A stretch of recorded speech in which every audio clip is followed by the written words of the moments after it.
Welcome to the Diversity of Thought podcast. I'm your host, Kwasi, and today I have my special guest host, SunnyThaCreator. Sunny, what's up? What it do, boo? What to do? So today we're going to talk about Young Jeezy. Young Jeezy, right? A Yes, Southern legend. Do you think he's a Southern legend? absolutely. So let me ask you. Absolutely. So when you say Um, Southern legend, is he on the same level as Scarface? well, I think where Scarface is because that's a totally different era. Nah, Scarface kind of trickles down into this era, into He Jeezy era trickled down also. into it, but like he's one of the starters. So I don't even I place him above Jeezy. So By leagues, by far margin, or Jeezy close. but no, Jeezy is close. I put him in that's why I said I put him in a different league because I don't even think that he makes the same kind of music. Nah, street rap and stuff. Yeah, well, Jeezy music is more turn up. Scarface is more introspective, is deeper. So his music is deeper. It's a good thing we having this conversation today, right? Because I saw you posted this on your Facebook. I know people was questioning, does Jeezy have classics? So what are your Yeah. take? I think he has a classic album, but he Okay. have a lot of classic mixtapes. Okay, I can see that. Yeah.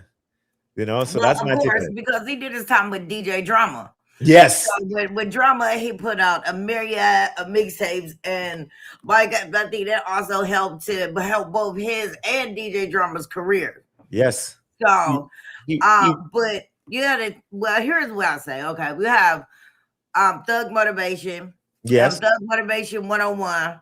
You definitely have the recession because that was when Obama got elected. So that was a turn up on a whole nother level, almost like street political. Yeah. Most certainly the inspiration.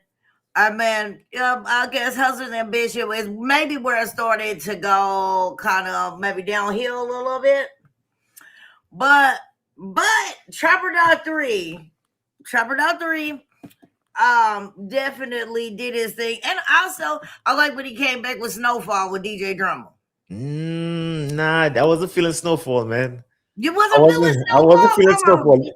This is what I think happens. I think as Jeezy's mature in his life, his fashion, his family, and all that stuff, I think the music started change, and I wasn't feeling the new That product Jeezy was, was I giving out. think that was his 444. Like, you know how, Jeezy, Jay yeah, would tell him Snowfall was his 444.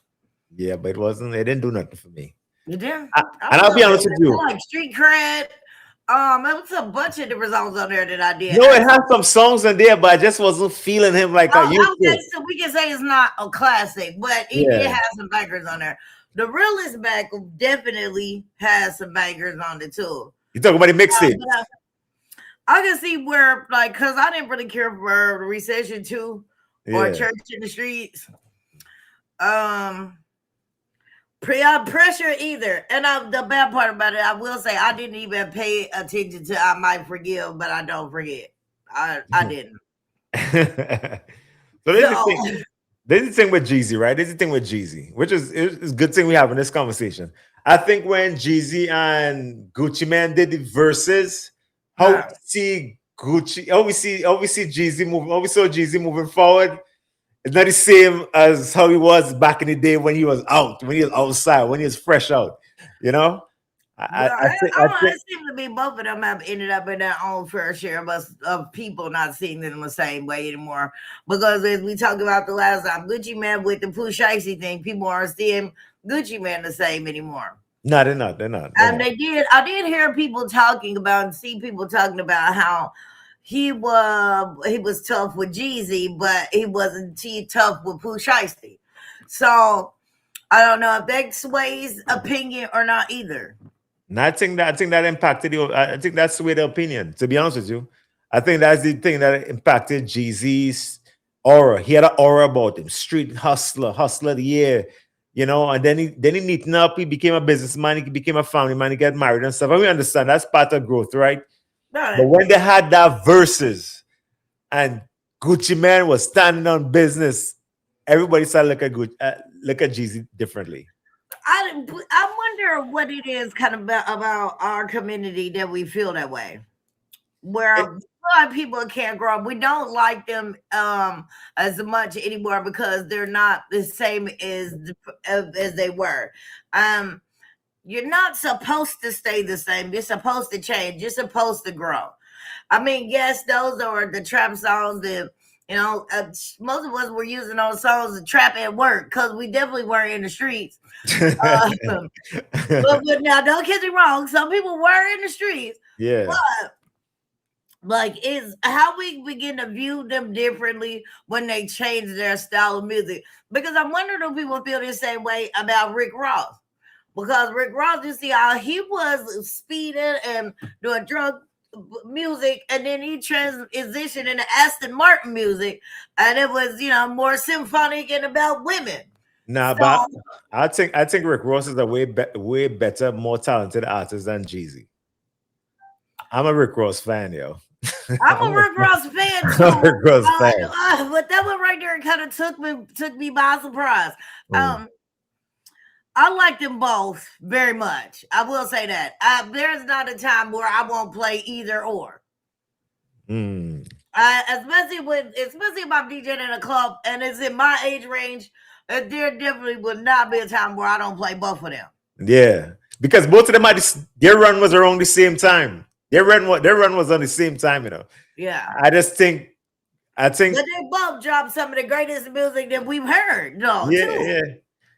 But Rick That's Ross, one thing I do say, dude. We just do have to. I give Jeezy his props though.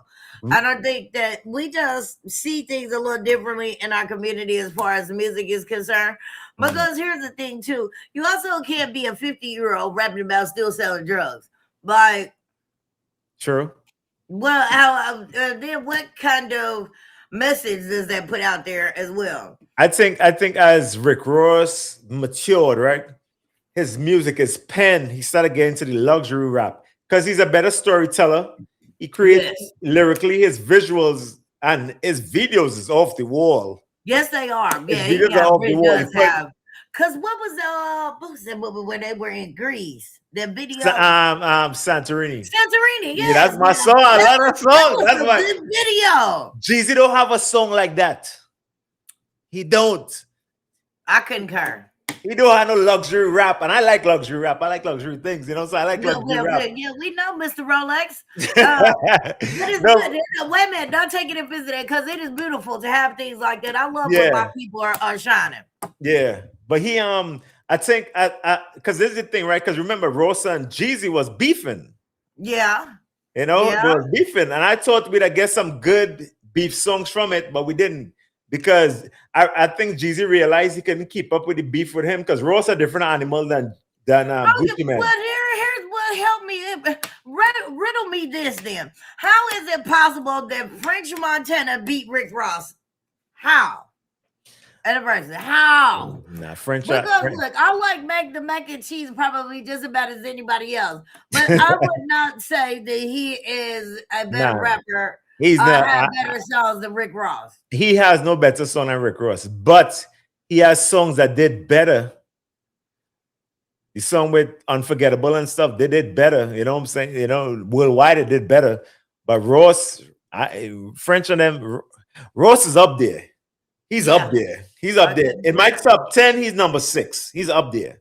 Yeah, I definitely give him at least he about 5 or 6 in my top 10. Yeah, because his pen is incredible. He has an incredible pen. No, the conversation today was about Jeezy. Oh my bad, I went off on a tangent. No, but that's the good thing about having these kind of conversations because we can really, really tap in and really, it's good to talk music with somebody that loves music because you're a DJ also, so you know music. I love music the way a man loves a woman. It's the same type of love I got for it. And I really listen to rap. I really, really listen to rap. And I was thinking about it when I saw your thing. So I went back and listened to all the Jeezy albums and the mixtapes. Yeah, I was downloading the information and I realized Jeezy had a turn up street songs that you'd be like, yes, I need to be outside, driving the car.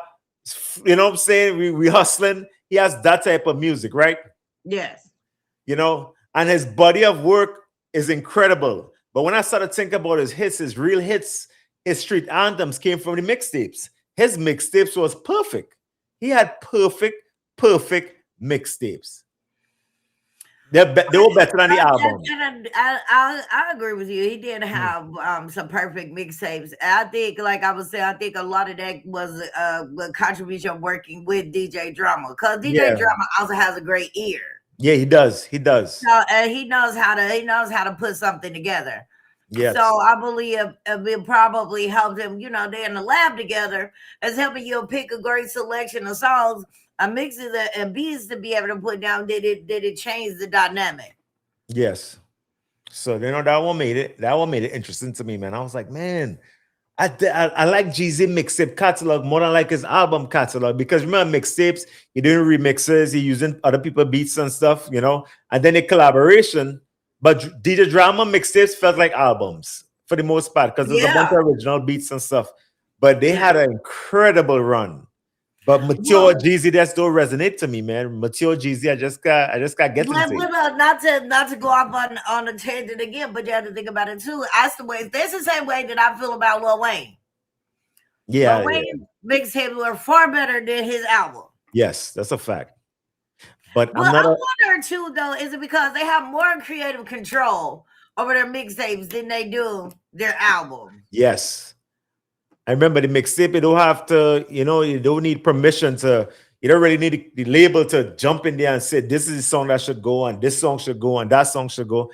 You don't really need the label input like that. So I could see, now Wayne is a hard sell for me, because old Wayne, I like Hot Boys Wayne. New Wayne, really, he does rap because he's an incredible rapper, but he just Yeah, not saying nothing. yeah, yeah. I mean, he's really, to me, putting words together. Yes, that's what he's doing, putting words together. We know that you're intelligent, sir. We do, but Yeah. I mean, no, yeah. But when you have written, I heard him say something similar to this too. When you've written so much stuff and you said so much stuff, yeah, it's probably kind of hard not to repeat yourself again. And then you have to be creative enough to say it in another way. But then, I mean, I guess it does get tiresome after a while. Yep. So, I agree with you on Jeezy's mixtapes being hotter than his tapes. I guess this is what I told you when we were talking to Dio. I might be biased because I like Jeezy. Yeah. But I mean, I like you said, I ride to Jeezy. Will be on my work. You see, I still got my chef coat. I will be on my way to work, and I would be listening to Jeezy like I'm trapping, and I'm finna go flip some steaks. I'm not going to flip anyway. The only bird I'm gonna flip is a Cornish hen and a chicken.